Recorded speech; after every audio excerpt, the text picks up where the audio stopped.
Our team of reporters is digging deeper, looking into what happens next. Will the boy's mother now face more charges? We'll have more from a local defense attorney in just a moment. We start, though, with Channel 4's Vic Micolucci, who was inside the courtroom when Ebron pleaded guilty and apologized. Vic.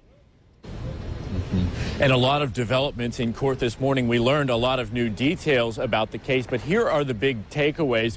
Ruben Ebron pleaded guilty to 4 different charges, and he is sentenced now to 20 years in state prison. He has about 169 days of credit for that time served in jail. The charges are aggravated manslaughter, child neglect, lying to investigators, and tampering with evidence. We do have video of him in the courtroom this morning. You can see he's in an orange jail jumpsuit. He has handcuffs on his hands and his feet are shackled.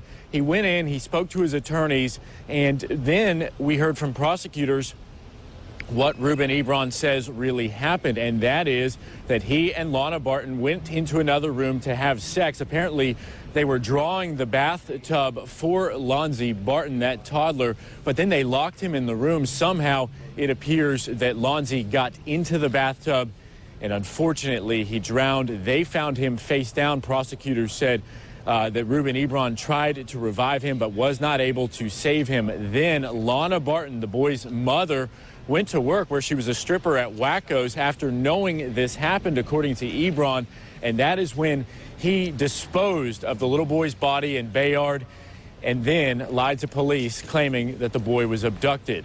We spoke with Ebron's father shortly after the hearing, and he said he's very disappointed in both Ruben Ebron and Lonzie Barton.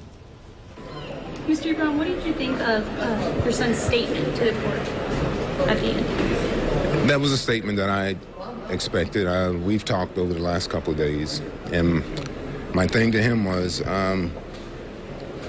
he and Lon crossed the line with me because I told him this is 6 months, and that baby didn't deserve this.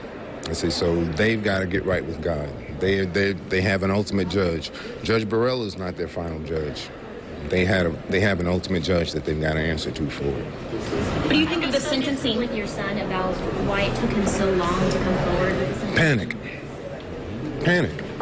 And that's one of the first things I asked 6 months ago. Did something happen and you all panic? If so, admit it now and it can be rectified. I mean, it'll be better than now. Your father, how disappointing is it to hear, at least from the statement in court, that Lana was involved and she is Lonzie's biological mother? That's heartbreaking. It's totally heartbreaking. Should she face more charges beyond what she's pleading guilty to? I'm pretty sure something else will come up. She should. I mean, that child deserved better.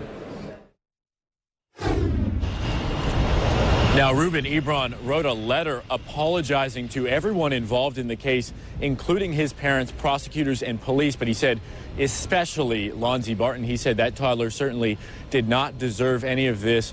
Ruben Ebron's attorneys read the letter in open court. We've posted the full letter on our website, newsforjax.com. But Ruben ends it saying, baby man, which is what he called Lonzie, may you finally rest in peace. Live at the Duval County Courthouse downtown, Vic Micolucci, Channel 4, the local station. Vic, thank you. Reaction swift. About a half hour ago, or about a half hour after we learned Ruben Ebron pleaded guilty, the state attorney's office held a news conference. It was then that we learned that without today's plea deal, it is very likely that Lonzie's body may have never been found. Channel 4's Chris Parento continues our coverage and is joining us now, also live from downtown. Chris? State Attorney Angela Corey and Chief of Investigations Tom Hackney, the face of this investigation from the beginning, both said emphatically that without Ruben Ebron changing course in January and leading them to Lonzie's body, they likely never would have found it, and this plea deal never would have happened. Chief Hackney described the sickening scene in the wooded area in rural Bayard, saying that Lonzie's body was found under tires in a wet, marshy area. The medical examiner's office was not able to provide a definitive cause of death, ruling it undetermined. State Attorney Angela Corey said that because of the time frame when Lonzie died until when his remains were found, it complicated their case. Chief Hackney said that on the night Ebron led them to the remains, he saw a much different Ruben Ebron than the ones investigators had seen from the beginning. In my years of dealing with murders and homicides, the difference between what you know and what you can prove is frustrating. It is taxing on the mind and taxing on the body. And the fact that we reached this plea and were able to find that little boy's body, I think brings the answers that we as the criminal justice team wanted. And I believe the answers that many in this community wanted. All I wanted was for Ruben Ebron from the first day to do what he did in January, to take us where he put that little boy.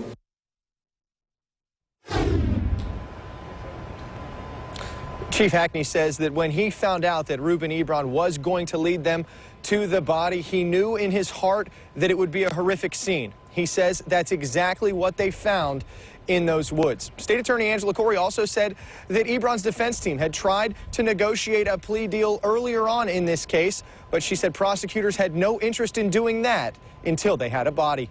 Live at the Duval County Courthouse, I'm Chris Parento, Channel 4, the local station. The other key figure in this case, of course, is Lonzie's mother, Ruben Ebron's girlfriend at the time, Lonzie Barton. Detectives and prosecutors believe she was in the apartment the night her 21-month-old son died. Channel 4's Ashley Harding joins us live downtown with details of what Ruben Ebron says happened. Ashley. Yes, Bruce, Chief Tom Hackney made a plea to parents at today's news conference, asking them to treat their children as if they are a gift and to always watch them. Now, based off what was revealed here at the courthouse, one can reasonably believe he was speaking directly about Lonzie Barton and her decisions the night that Lonzie died. Now, take a look at all of our graphics here to show us what's going on. This is a breakdown of her responsibility. According to investigators, Chief Tom Hackney says Ruben Ebron and Lonzie Barton were, quote, engaged in sexual relations at the time. They turned Lonzie away and locked the door. Now, Hackney says there was water in the bathtub, and Lonzie was later found face down in that water. Now, Ebron eventually made up a story about Lonzie being abducted and admittedly did not call for help.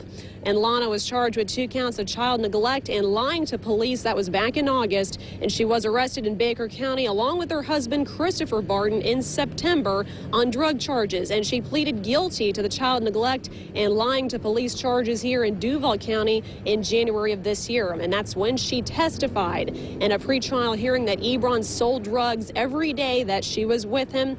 And this right here is her latest mugshot, taken just a couple days ago when Lana was transported back to the Baker County Jail where she awaits trial on those drug charges there. Now, today, investigators wouldn't elaborate much about Lonzie Barton for fear of jeopardizing that case in Baker County. But for the charges here in Duval, she faces up to 6 years in prison, and she will be sentenced later on this month. Reporting live, I'm Ashley Harding, Channel 4, the local station.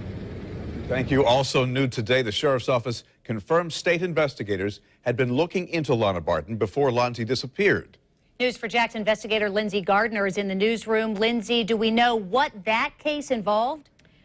Well, Jen, so far the Department of Children and Families is not releasing exact details about their investigation into Lonzie Barton. I am digging deeper, trying to find out, did it possibly involve drugs or possible abuse? We did, though, receive a statement earlier today from DCF in regards to the Lonzie Barton investigation. A spokesperson told us that parents need to make smart choices about who they trust to be around their children and to watch their children. We would strongly recommend that all parents do background checks and online searches to find out more about the people they're trusting to be around their children. In many abuse and neglect cases, the perpetrator is someone other than the parent, such as a significant other, such as a boyfriend or girlfriend. More than 25% of child protective investigations in Florida involved a non-relative caregiver as the alleged perpetrator. Coming up tonight, I'm going to walk you through how you can go online and do your own background check on the people you're trusting to be around your children. In the newsroom, Lindsey Gardner, Channel 4, the local station.